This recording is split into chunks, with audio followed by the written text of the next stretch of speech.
మీ అందరికీ వందనములు. మీ అందరూ బాగున్నారా? ఈరోజు దేవుని వాక్యము యెషయా గ్రంథం 58వ అధ్యాయము 11వ వచనం. ఎప్పుడు నువ్వు ఉబుకుచుండు నీటి ఊట వలె నుందువు. ఎంత అద్భుతమైన మాట! దేవుడు ఒక వ్యక్తి పట్ల కలిగి ఉన్నటువంటి తన ప్రణాళికలో ఏ విధంగా ఆశీర్వదించనై ఉన్నాడో అని తెలియచేస్తూ ఈ మాటలు దేవుడు మనతో మాట్లాడుతున్నాడు.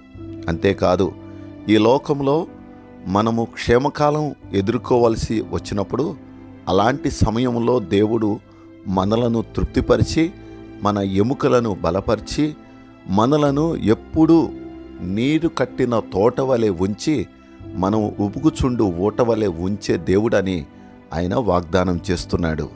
ప్రియ సహోదరుడా, సహోదరి, దేవుడు ఏది మాట్లాడినా అది సత్యమే.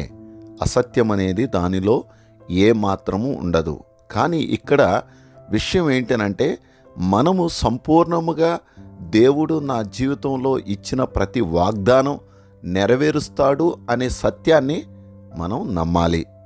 అంటే సంపూర్ణమైన విశ్వాసము కలిగి ఉండాలి.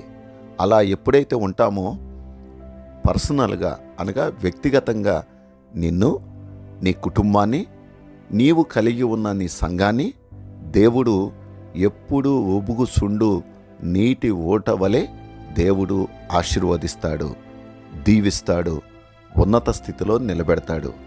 అలా మనము, మన కుటుంబాలు, మన సంఘాలు ఉండునుగాక.